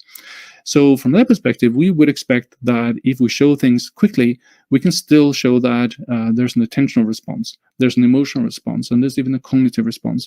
And what we did was then to have ads presented on the different social media feeds, and we had in people's own social media feeds, basically. And what we did was then to insert ads and control both, on the one side, how long people were exposed to the ad. So that is they couldn't scroll themselves. So that was in order to have full control. But we also had other tasks where people can scroll their own feed, and then we could sample, first of all, how long was the ad in the screen, and also what were their responses. And using both eye tracking and EEG, we found that already at 400 milliseconds, that's less than half of a second, we saw that 67% of the ads were seen. So that means that they had a minimum of three fixations of 20 milliseconds each, which is what typically we call an attention fixation, if you like. What this means is that people were processing information already at 400 milliseconds. There's some impression, so to speak, of the ad on people's brains. At 700 milliseconds, we saw that 10% of the ads created an emotional response. So already slightly over half a second, way before 3 seconds, but also even before 1 second, we saw that people started to have emotional responses to an ad. And finally, around 1 second, more than 50% of the ads created a memory response. So that means that even 1 second of exposure could lead to people having a memory response afterwards, long afterwards. So actually several, tens of minutes afterwards. So this suggests that what happens in the first second is actually critical for an advertising perspective. And this is leading to what we call the 1 second strategy hashtag. And this is changing the industry to focusing more on how can you make sure that the ad is seen for at least 1 second, that's one thing, but also what are you spending the first second on, so to speak? How can you make sure that people see your brand, they see your key message, and they remember it within the first second? Because people, they're not really interested in watching ads, so they will scroll past your ad. So you basically have 1 second to actually make an impression. The problem is that in the industry, we see that a lot of people are spending, well, I can say a lot of time putting long narratives of videos on social media, and where the brand typically comes halfway through or very much at the end. So you can imagine that when that happens, the expectation is that people will watch the ad until the end, and very often they don't do that. So of course, that part of the MMA study was all about how you can use this eye tracking and EEG equipment to measure how people respond and when they respond. But now the question is also at the end of this, how long does it actually take for people to process an ad, and how long are people staying with the ad? We also looked into that. One of the other findings we had was that the average ad exposure, so the length of that people watch an ad, was 3.4 seconds, 3.5 seconds. That's on average how much time people spend on the ad. So the old idea that you need at least 3 seconds to make an impression is not true at all. It means that you have at maximum 3.5 seconds on average to make your impression. So going from this 3 second cutoff, you should think of what should you spend the first second on, and how can you make sure that people that are watching your ad for 3.5 seconds, what are the things you show there? And it seems horrible to be making an ad for 3.5 seconds. But what we see is that there are certain things that work better than others, and there are some platform differences, but it's still early days to come up with some really sharp recommendations at this point. And I think that at this point, this realization means that the industry is now really understanding that for them and for you to make better advertising on these platforms, you need to focus on the first 3.5 seconds at max. But also in addition to that, you need to find out ways to keep people engaged even more. Now, one of the things that, of course, we should talk about is how we can do neuromarketing and consumer neuroscience beyond ad testing. And ad testing is, of course, one of the key things when we talk about neuromarketing. Everyone is focusing on how you can do advertising and how you can provide your brand or your call to action, for example. But looking beyond that, this is also a place where neuromarketing and consumer neuroscience is making its strengths. And I'll give you a couple of cases that we've had with some of our clients in the US, for example. So in this slide, I'm showing a study we did some time ago for Lowe's. And Lowe's, if you don't know Lowe's, it's one of the biggest companies in the US. It's a Fortune 40 company, and it is a home improvement company. So that means that if you want to fix your house, work in your house, you go to Lowe's to buy equipment and stuff and tools, and then you go and you do your do-it-yourself back at home. It's also for professionals, of course. Now, one of the things that Lowe's were interested in was to test to what extent being exposed to an ad would change in-store behaviors. So the question that we always ask is, sure, we're showing an ad, but does it actually change people's behaviors inside the store environment? In this study, we had 3 groups. One group, so all of the groups actually were calibrated. They were set up in the store environment or in a separate room before going into the store. And a part of that calibration procedure was to be looking at different advertisements. And looking at those ads, we distinguished between 3 different groups. One group were just looking at different ads. Another group was seeing also an ad for a very particular paint brand. It's called Valspar.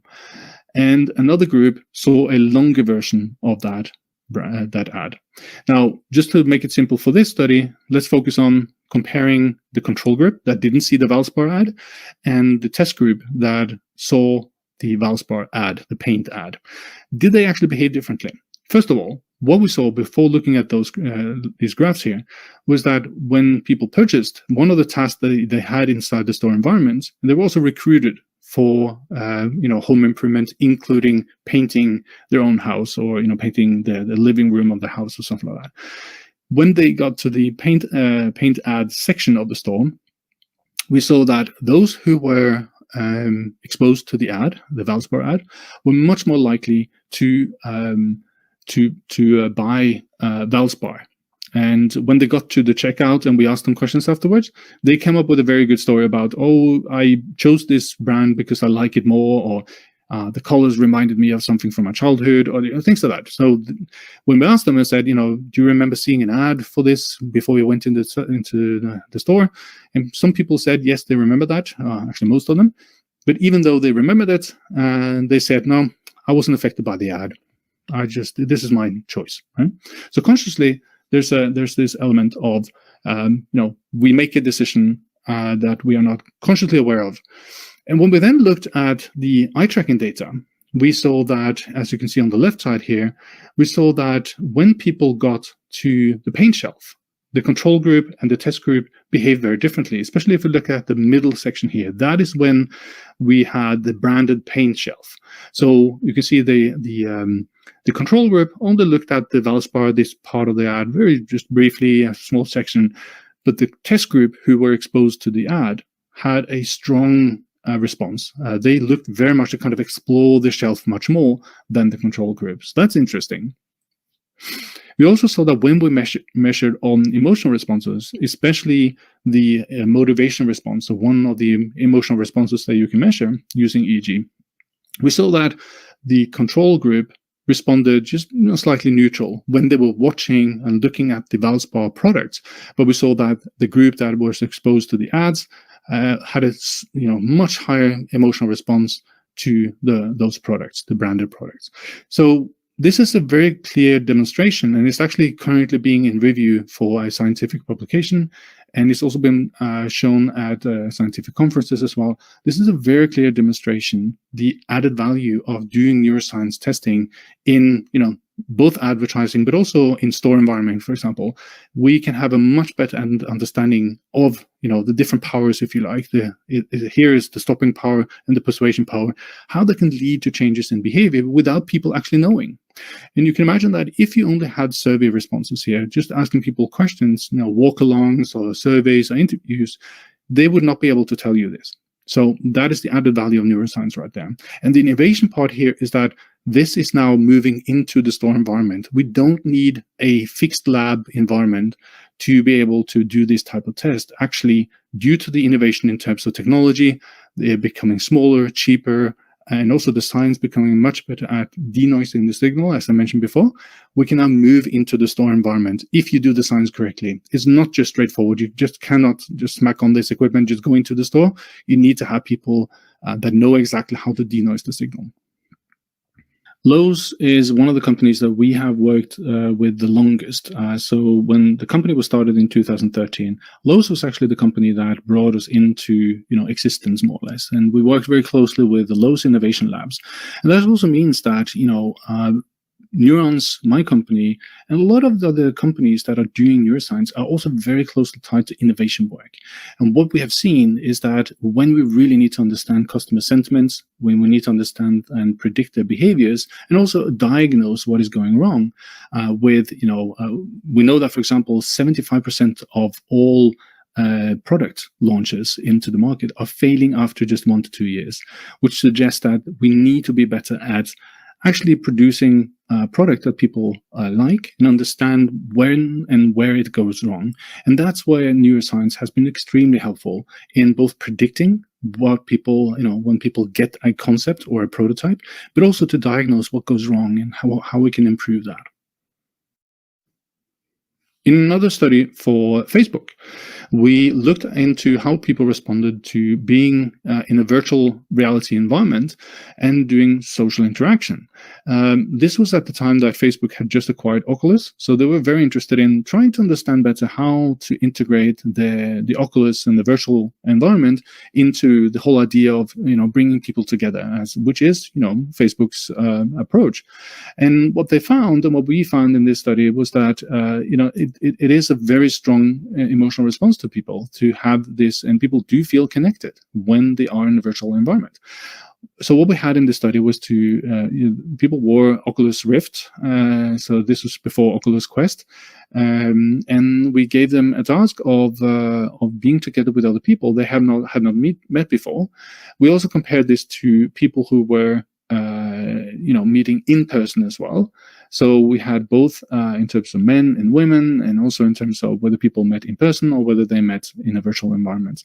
And what we found was that overall, women tended to have a stronger emotional response to both in person and to VR, but it was highly comparable. The virtual reality and the in-person responses were very comparable. And this means that the emotional responses we tend to have in a virtual environment tend to be natural, very close to natural. And this is in contrast to other types of modes of connection, such as we see here on, these days on Zoom and Hangouts, for example. People don't have the same type of emotional connection that they do in real life. So it means that if you have reality and just meeting a person in reality, and then you have emotional responses to being on Hangouts or Zoom, for example, it's actually lower. But then virtual reality is very close to being normal. So that is a good indication in itself. The other thing we also found was that introverts tended to have a stronger emotional connection in virtual environments than extroverts. So extroverts tended to still prefer and have a more positive experience for in-person meetings, while introverts tended to have a much stronger emotional response to in a virtual environment. So that's an interesting finding in itself. And this was, again, done with EEG as a direct measure of emotional responses. One of the things we also have seen, because we have been testing virtual reality, augmented reality, even before Oculus went to Kickstarter. So we have a huge database on how customers respond to new technologies, such as that, but also 3D printing and things like that. So what we have seen is that there is a very particular response that customers have when they are frustrated with new technology. And we also see when they get it. So there's a combination between cognitive load. So when people really have a high cognitive load, that's typically a very bad sign for customer adoption. They tend not to want to buy a product afterwards. But if the motivation is at the same time extremely high, we see that the adoption is actually going to happen, because motivation can, really become as a buffer to, stress, if you like. And of course, there's a learning curve for new technologies, and that is, learning curve does lead to cognitive demand. But if people are really motivated, if they are really, interested in this technology, in this solution, and what it can bring to them, they will actually endure that cognitive load to learn the new technology, and that will become actually an even better and more loyal client, if you like. If we take a look at neuromarketing overall, there's two different trends, if you like, of how neuromarketing is doing currently.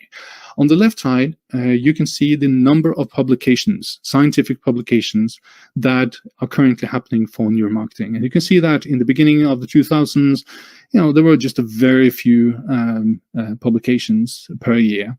So each dot is the number of publications per year. But you can see that already at 2005 and then 2010, we see a huge ramp up in the number of publications happening. And already now by 2020, the estimation is that we will have more than 3,000 publications per year just called neuromarketing. There are many other publications that are related to this field, but this is just publications on this concept, on this, using this term. So academically, there's a lot of scientific footing and a lot of scientific validation that we see currently.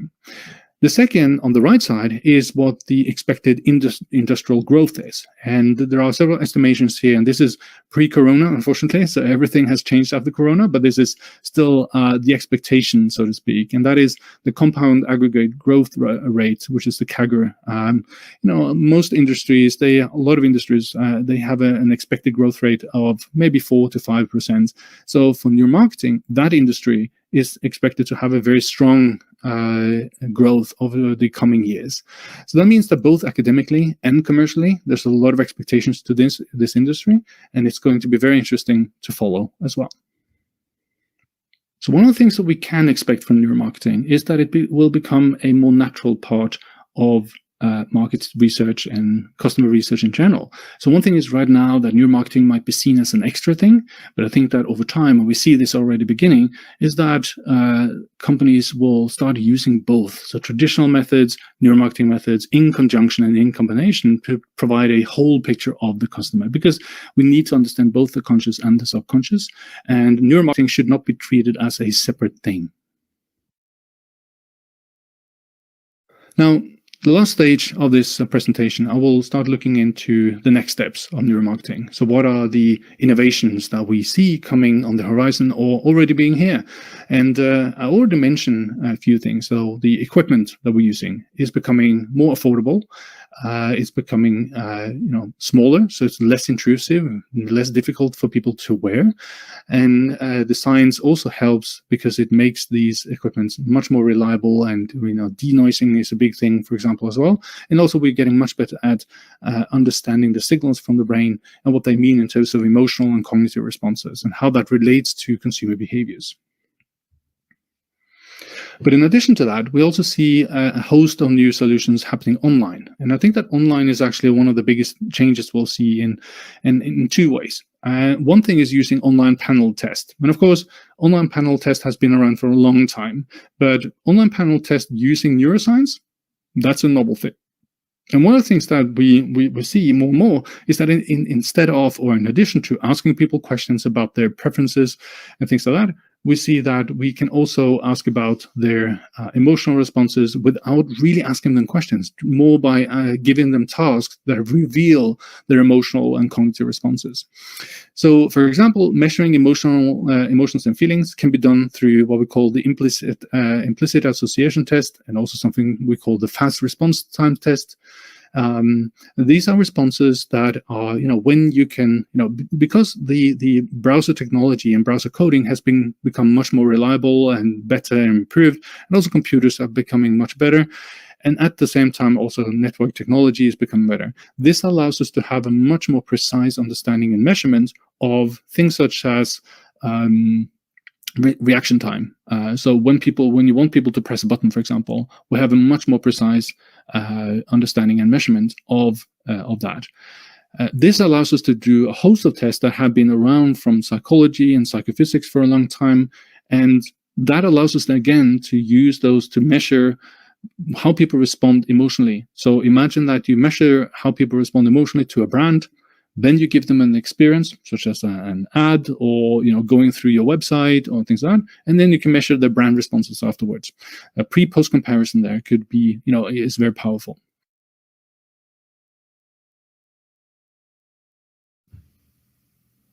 Another part of the panel testing is to do testing of associations and thoughts. And as we mentioned earlier today, we can do this as explicit associations. So that would be what people say themselves, that what comes to mind when I look at this brand, for example, but also implicit association test. And what you can do here as well is to have people go through a particular experience. Let's say they go through setting up an account, for example, through your website or an app. And if that is a very difficult experience, you can then measure, how people are responding to, before and after that experience. And do they get other types of associations, such as difficult or, bad or things like that? Is that increasing if they have a bad experience? We can also measure things such as demand and understanding. So do people actually understand the messaging that you try to give them? So are they able to understand your messaging, and are they also able to process that information? And finally, are they actually motivated and making choices? And one thing, of course, through panel testing is that you can ask people questions, but there are ways such as what we call the fast response time test, which is more both what they respond consciously, but also the response rates. So the response speed, if you like, is also an indication of subconscious drives, if you like. So if people are in doubt that they will spend more time deliberating, if they're very sure about the responses, they will also tend to respond much faster. So instead of just looking at yes/no responses, you can also qualify the responses as almost like confidence measures by looking into their response types. The thing we'll talk about here at the end is being able to use the combination of machine learning, or AI, together with neuroscience data or eye tracking data to predict human behavior. Now, this is a very new field. And what we can see is that when you have an eye tracking database, for example, collecting thousands and thousands and thousands of people, how they are looking at different things, and you combine that with the power of the recent developments in machine learning, you can actually start predicting behaviors from people, what people are paying attention to. So this is something we do by looking into what we call neurovision. On this slide, you can see two different versions of the same picture. The top part is where people actually are looking when you have an eye tracking data from people. This is typically like 30 people that are tested, and the heat map represents where people on average are looking. Now, going through those types of data, the machine learning model can actually learn how to predict how people will look, where they will look. And the bottom part of each of these pictures is actually the model prediction. And as you can see, there are slight nuances, but it's actually the same place at this point. So this means that machine learning combined with very good eye tracking data can start to predict attention. This is critical, because it means that now you can have a machine learning model that can work online. You can upload a picture, you can run these analyses, and you can get a prediction within just a few seconds. And this is exactly what Neurovision is doing. So this is a way that you can use the power of AI or machine learning combined with eye tracking to predict where people are looking, and you can rely on those results very nicely. So in this, on the left side, for example, you can upload a picture, an ad, for example. In just a few seconds, you will be able to get a heat map and other types of metrics such as cognitive demand and clarity. And then you can look into where people are most likely to pay attention and what they're going to miss. You can also do areas of interest analysis, for example, and this will allow you to get a very good understanding of where people are most likely to pay attention in your visual presentation. It could be a website, It could be an advertising, it could be an app, it could be a lot of different things. It could be a store environment, for example. Now, you can also do this on videos, as you can see on the right side. And in videos, it will also show you how the cognitive demand and the clarity changes over time. As you know, is the cognitive demand too high? Is the clarity low? And things like that, because that will also give you an indication of what people will pay attention to.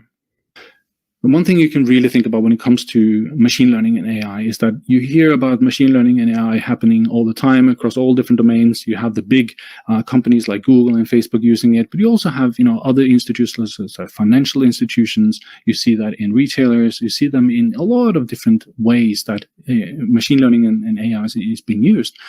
And I think that this is one of the things that we'll definitely see more and more of, is the combination of neuroscience and machine learning. One of the reasons for that happening is that machine learning requires a ton of data to be able to have a good predictive accuracy. And one thing that neuroscience is really good at providing is a lot of data. You can imagine that in an EEG, for example, you get the raw data is actually sampled at least once per millisecond, so 1,000 times per second per electrode. For an eye tracking, for example, that might be something like 10 milliseconds accuracy. So that means that you have like 100 times per second, you get a new eye tracking data point per eye, for example. So there's a ton of data combined with machine learning can now be used to learn algorithms to predict human behavior. So in total, we have 4 different main insights here. First of all, we can think of neuromarketing and consumer neuroscience as going beyond ad testing.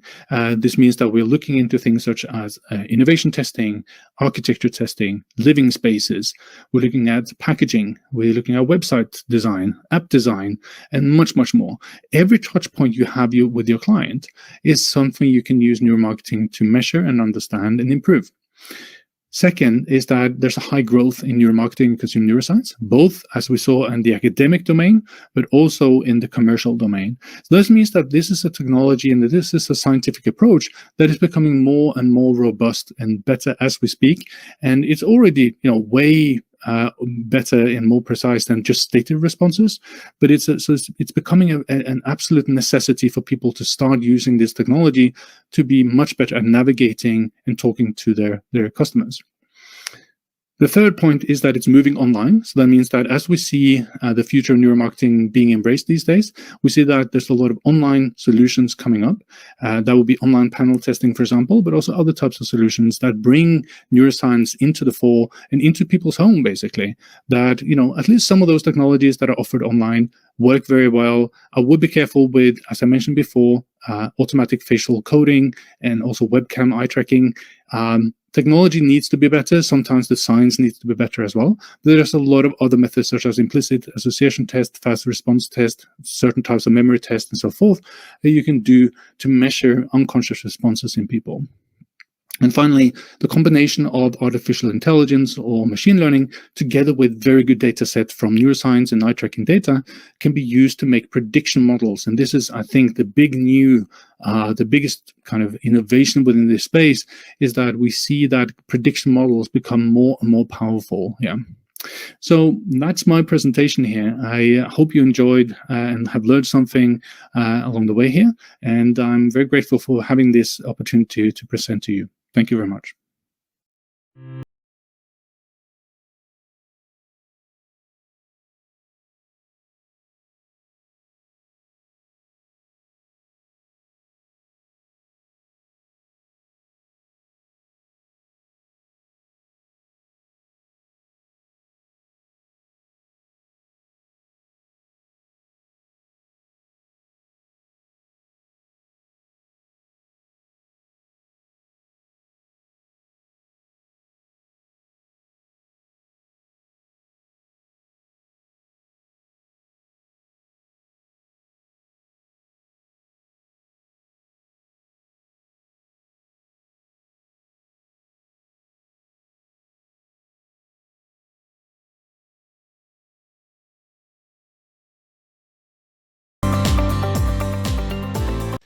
Boa tarde a todos, meu nome é André, sou farmacêutico na cidade de Canoas mestre em psiquiatria e ciência do comportamento.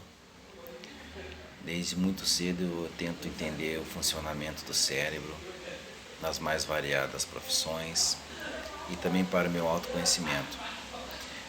De um curso e outro, acabei chegando no Instituto Brasileiro de Neuromarketing, no qual estou com certificado aqui, da turma 2020.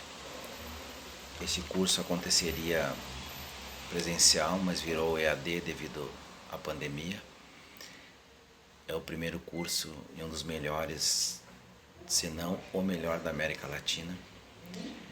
E as ferramentas que me foram propostas, a qualidade dos professores, o alto nível dos conteúdos, fizeram com que eu transmitisse esse conhecimento à minha equipe, melhorasse as vendas, o feedback com o meu cliente, passasse a entender o comportamento do cliente que chega à nossa loja, passamos a melhorar a nossa relação. Eu sou muito grato a toda a equipe, a todos os professores e pelo alto nível e qualidade deste curso. Muito obrigado.